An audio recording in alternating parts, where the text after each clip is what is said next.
file had no label, but the box was warm, still warm, in a cabinet sealed since 1972. I wasn't supposed to be there. That room wasn't on the floor plan, but it was there, beneath the old VA hospital in Montrose, behind a broken vending machine, past a latch that hadn't rusted, like it had been opened. Recently, one reel, one chair, one metal loop projector. The reel was marked in pencil, just 3 words: Project Stargate, recovered. I had heard of it, of course, but only as a joke. The kind of myth discredited by its own absurdity. Psychics, war, telepathy. They'd said it died with the Cold War, folded into defense budgets and erased. But the footage said otherwise. And it wasn't footage from a lab. It was footage from a war zone. First clip, a man in uniform. Eyes closed, hands flat, mouth moving without sound. Second clip, a redacted map of Iran. Flashes of names in Cyrillic. A structure that matched the Natanz facility, but dated 16 years before its public discovery. Third clip, a page from the Monroe Institute, Cognitive Remote Influence. Typewritten, signed, CIA, Office of Research and Development. I paused the reel. I wasn't ready. They called it remote viewing. They called it non-local awareness. They called it psychoenergetics, because psychic was too ridiculous even for the men who funded it. But the paper trail was clean. Too clean. Tightly alphabetized in a box marked Archived Closed Case. That's how I knew it wasn't closed. It started in 1970 at Fort Meade, a lab under the Army's INSCOM division, Intelligence and Security Command. They tested soldiers, then civilians, then prisoners. The premise was simple. Could the mind retrieve information from a location it had never been? No radio, no satellite, no drone, just thought. It began with Project Scanate, scanning by coordinate. They gave a number, no photo, no map, just a number. Then they asked, "What do you see?" And the descriptions came back. Storage tanks, mountains, flashes of uranium yellow cake. Details later confirmed by U-2 overflights, down to the number of silos. They moved the test site. They thought it was a hoax, so they blinded the subjects, changed the protocols. Still it worked. It worked too well.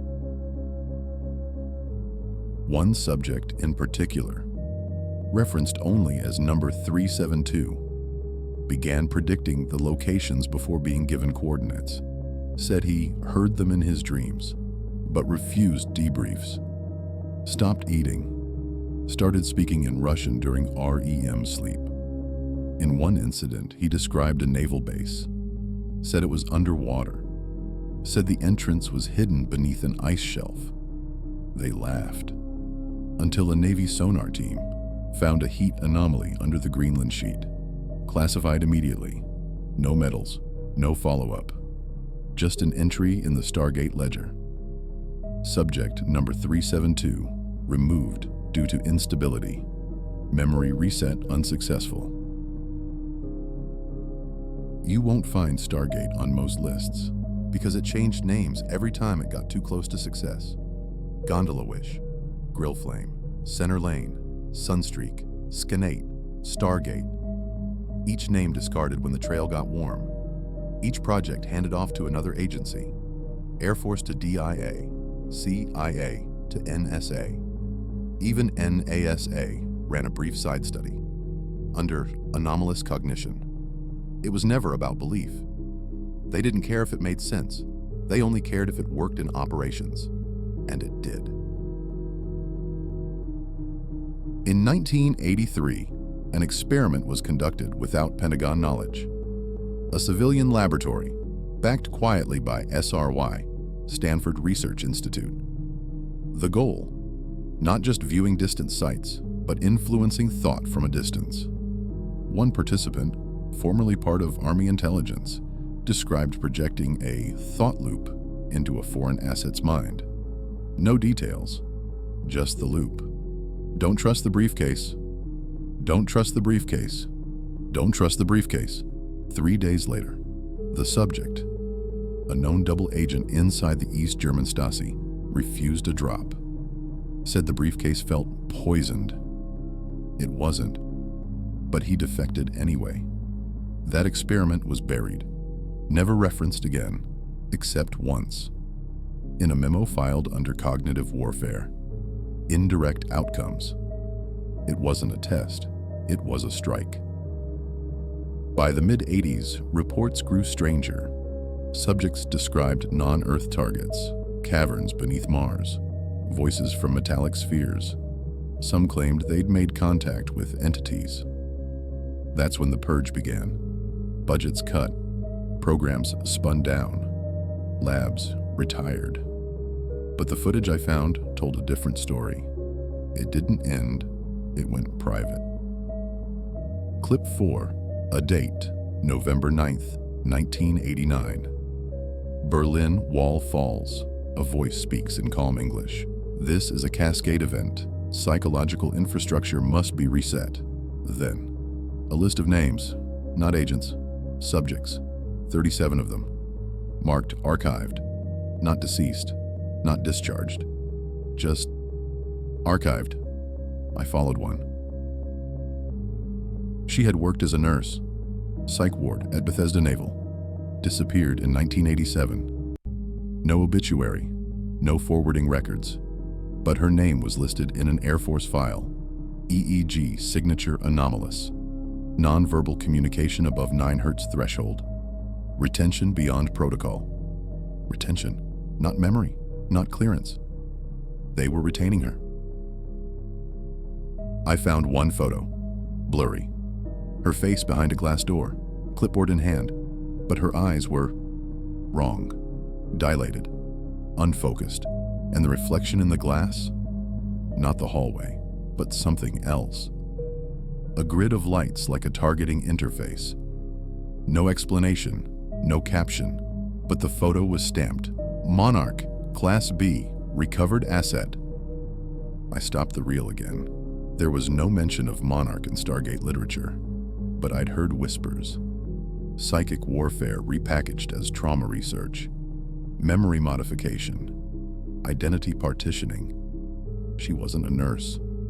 She was a node. Back in the cabinet, I found one, more folder. Inside, nothing, just a label. Memory retention beyond protocol thresholds, and 3x wiped. Then 3 letters, DIA, Defense Intelligence Agency, the agency that inherited Stargate in 1985. Said to shut it down in 95, but the last reel I watched was dated 1999. The footage was degraded. Sound crackled, image warped. A man stood in a cube-shaped room, walls covered in concentric lines, like sonar, but inverted, facing in. He whispered a phrase, over and over. I am not here. I am not here. I am not here. Sensors blinked, then flatlined. He didn't collapse. He didn't scream. He just disappeared from frame. Timecode kept running. No jump cut, no flicker, just absence. The camera panned. The cube was empty. There was no edit, no transition, no artifacting glitch to explain the absence. He was simply gone, like light folding into memory. And then, 6 seconds later, the monitor at the edge of frame flickered. Not the main feed, an auxiliary display. It showed a brainwave pattern, still active, still live, still responding, but no subject. The file's final note. Cognitive separation successful. Reversal incomplete. They didn't call it teleportation. They didn't call it death. They called it separation. Between thought and form. Between the seen and the implied. That's when the tape jammed. Old celluloid melted into the sprockets. I could smell it, burnt acetate and dust. So I opened the projector and found something else inside. Folded, hidden. A printed page, Photocopied too many times. Title: Controlled Disassociation for Strategic Intelligence Applications. Subheading: In cases where operatives are at risk of capture, consider deployment of Protocol 7. B. Conscious relocation via induced overload. The rest was blacked out, except for one diagram. It wasn't a brain. It was a building. And every hallway mirrored the folds of the hippocampus, a map of memory, disguised as architecture. That's when I understood. They weren't hiding programs. They were hiding rooms. Inside minds, inside facilities, inside us. I left the reel behind, but I took the photocopy, ran it through every declassified database I could find. No match. Until one night, I found a near duplicate from a 1981 study done at Edgewood Arsenal, an Army facility known for chemical testing. But this wasn't chemical.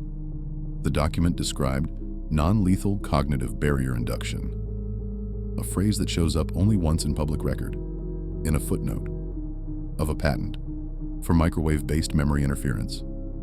Patent number US 3951134A, filed by a private researcher with a Navy background. Never commercially used, but the diagram in the patent matched the page I found. Same folds, same chambers, except in the patent they were labeled input chamber, suppressive zone, loopback retention node, exit, unconfirmed. The patent was approved, then forgotten. No follow-up, no production, because it had already been built, just not in the private sector. In the early 1990s, just before Stargate was shut down, a new wing was constructed beneath the NSA's Fort Meade complex. No press release, no architectural record, but satellite infrared showed heat anomalies matching deep core data centers. Except, no fiber lines went in, no servers were delivered, but contractors were seen bringing in rows of lead shielding, Faraday cages, and chairs, always chairs, as if they were building not a lab, but a theater, a stage, or an echo chamber. Former employees later gave depositions, buried in lawsuits about radiation sickness and auditory residue. One file, unsealed briefly during a FOIA case, included a phrase that returned in 3 separate testimonies. The subjects reported hearing commands before the questions were asked. That's when the agency terminated the contract, blamed it on budget, said there was no viable outcome, but they kept the wing and the chairs. By the time the official Stargate closure memo was signed in 1995, the contractors had moved on to private firms, shell companies, energy startups. One of them, Visioset Incorporated, registered a prototype called Cognitive Interference Mapping Headset. But the design wasn't a headset. It was a chair, fitted with nodal uplinks to 32 scalp points, each correlating to language, memory, sensation, fear. The patent described its use in medical trials, but an internal memo leaked in 1998 suggested a different purpose. Phase 2, use of synchronized trauma cycles to override internal narrative in adversarial subjects. It wasn't medical. It wasn't military. It was narrative control, memory redirection, the bending of inner monologue. I traced Visioset's dissolution to 2003. Assets were absorbed by a defense subcontractor, Nova Cognita Solutions, headquartered in a building outside Langley with no signage, but 5 biometric checkpoints. Inside, no servers, no conference rooms, just walls and chairs. One former janitor later spoke anonymously, said he once walked past an open door and saw a man seated, eyes open with a film projected onto his face. Not a screen, just light.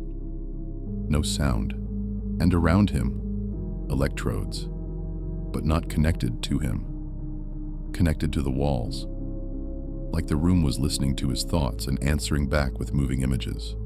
He called it a conversation without words. The janitor was found dead 3 weeks later. Fentanyl, ruled a suicide. But the dosage was so high, it could have stopped a horse. There were no track marks, no prescriptions, just a photo on his desk, taken from outside the building. Blurry, but one word etched above the service door: Monarch. That word again. Not Stargate, not MK Ultra. Monarch. A name never confirmed in any declassified document.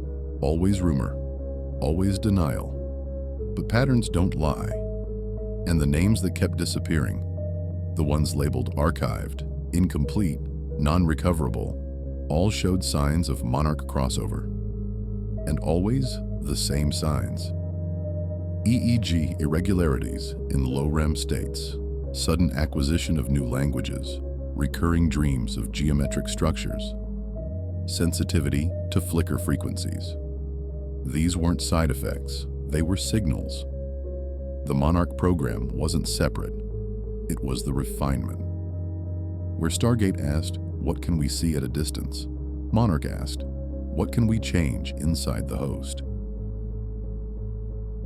A small memo in a 1994 DIA filing described layered narrative implants, metaphors, scenes, emotions, inserted into sleep, tethered to keywords, activated later. The goal was elegant: convince a subject they had always believed something, even if they hadn't, even if it wasn't true, even if it never happened. They called it internal persuasion. No electrodes, no force, just story. I returned to that first reel in my mind. The man who vanished. The woman with the glass door eyes. Were they operatives or prototypes? I started seeing patterns in unrelated reports. Airline pilots who lost 20 minutes. Census workers who showed up at wrong addresses, 5 states away. Children drawing machines no one had shown them. All denied by official channels. All explainable. But when overlaid with declassified Stargate maps, the locations matched. Old test sites, former observation labs, dormant but not abandoned. And then I received a message. No sender, no metadata, just a file, audio. It was corrupted, glitched, except for one fragment. Interview, subject 0461, audio redacted, then silence, then a voice. Faint, familiar, my own, but I never recorded it, and I had never been interviewed, not officially. The voice said, "I remember the room now. The chair was warm, there was no screen, just a reel. And I remember saying, 'I am not here.' Then a click, then nothing. I ran every forensic tool I had. Couldn't trace the file, couldn't trace the voice. But I knew, because the cadence matched, the pauses, the phrasing. It was me, just older, tired, resigned, like someone recalling it for the last time. The institutions say Stargate was a failure, that it never produced actionable intelligence, that it was shuttered because it didn't work. But they don't explain the missing years, the sealed floors, the phrases repeated across agencies who weren't supposed to talk. They don't explain why 421 subjects were filed under inconclusive termination. They don't explain the rooms shaped like memory. They don't explain why the patents described thoughts as frequencies, when all they were testing was vision, unless they weren't. They weren't testing vision. They were measuring permission. What a mind could be, convinced to believe was already true. And the more they tested, the more they found it wasn't about talent. It wasn't the gifted. It wasn't the clairvoyant. It was the fractured. Subjects who had trauma, disrupted childhoods, disassociation histories. The cracks weren't a problem. They were the entry points. Stargate failed in the official record because it was never meant to be proven. It was meant to fracture further and document the contours of that break. The ones who broke the right way were folded in. Everyone else? Memory reset unsuccessful. A 1992 internal note from the DIA's Behavioral Sciences Division. Subject exhibited retrieval beyond blind target threshold. Second layer recall initiated during dream state evaluation. Recommended. Contained via looped reinforcement protocol. Subject's belief system is now self-maintaining. Self-maintaining. Meaning, the lie had become the anchor. No handler needed. No correction. Just a loop inside the mind that played forever. They called it a success, a stable fabrication. The subject called it faith. The more I read, the more I saw how cleanly the truth had been evacuated. No destroyed files, no dramatic leaks. Just reclassification, just relabeling. You don't need to erase data if you rename the drawer. Project Scanate became Stargate. Stargate blurred into Sunstreak. Sunstreak folded into private research. And Monarch? Monarch dissolved like a name in water. Never official, but always surfacing in the margins. A footnote here, a Class B recovery there. No one caught it because it wasn't trying to be found. I kept finding the same phrase across agencies that never collaborated. Response latency decreased after symbolic trigger administered. Subject compliance increased after nested metaphor sequences. Voluntary recall suppressed. Involuntary behavior stabilized. That's how I knew. They weren't using machines. They were using stories. Stories with symbols that bypassed logic. Stories that triggered behaviors without resistance. Dreams that weren't metaphor, but instruction. Not everyone reacted. Not everyone broke. But enough did to justify expansion. A 2004 Department of Defense white paper introduced a new phrase, narrative dominance. It's been used since in counterterrorism, cybersecurity, public diplomacy. But the first mention wasn't public. It was internal. And the context? Memory modulation. They weren't talking about stories in media. They were talking about stories in the self. Dominant internal narrative was the term. The voice that says who you are, where you've been, what you believe. Disrupt it, you can rewrite perception.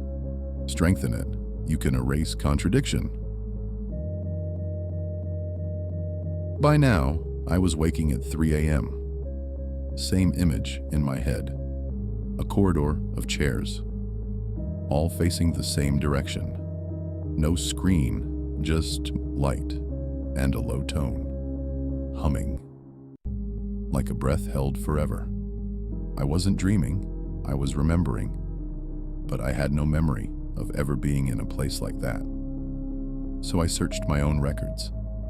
Military tests I'd taken, places I'd visited, mild psychological screenings from a college research project I barely remembered. And there it was, 1997. I'd volunteered for a focus and attention study, sat in a chair, watched a pulsing light, heard no sound. But I left with a headache that lasted 3 days. The form I signed? Marked DIA Adjunct Study. Filed under Civilian Resilience. I was subject 0461. The interview had happened. I just wasn't meant to remember it.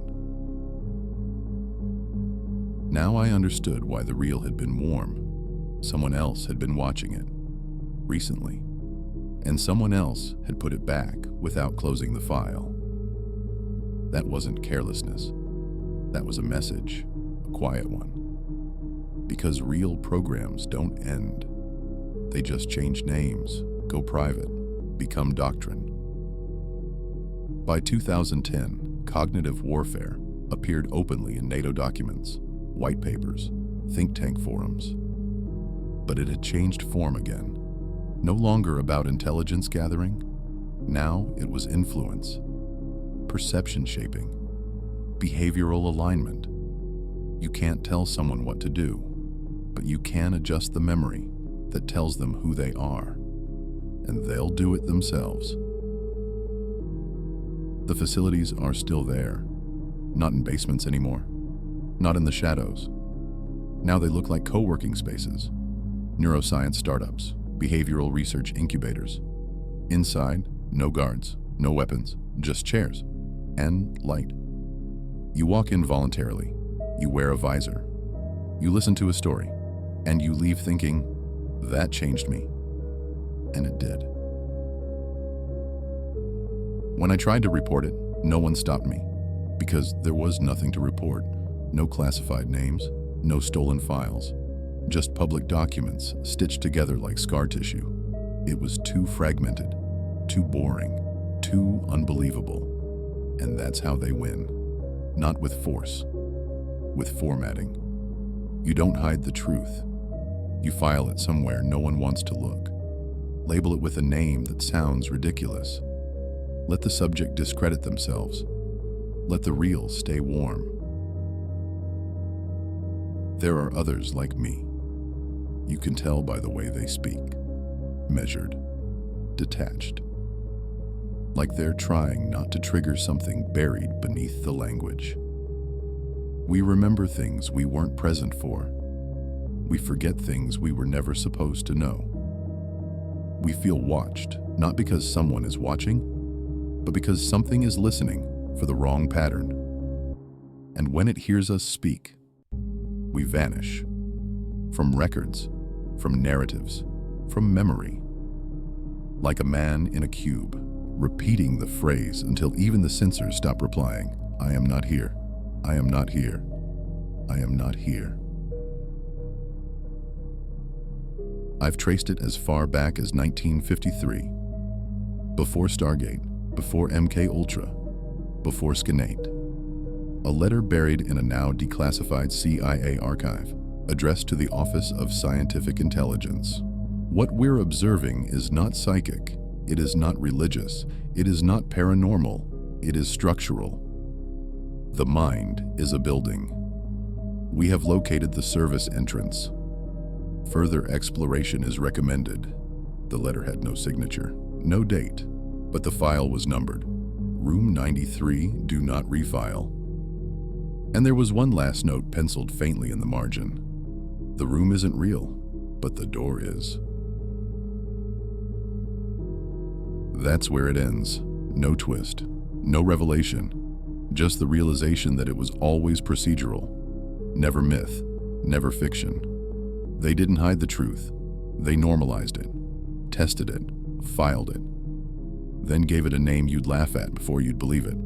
Psychic warfare, conscious separation, looped memory, narrative dominance. You've heard the words, but never together, never like this. I found the real. It was real. It was warm. Because it had never cooled. Because the projector was never unplugged. Because the chair was still waiting. And somewhere, someone else is sitting in it now, eyes wide, mind open, thinking, this will never happen to me. As the light flickers, the tone hums, and the story begins again.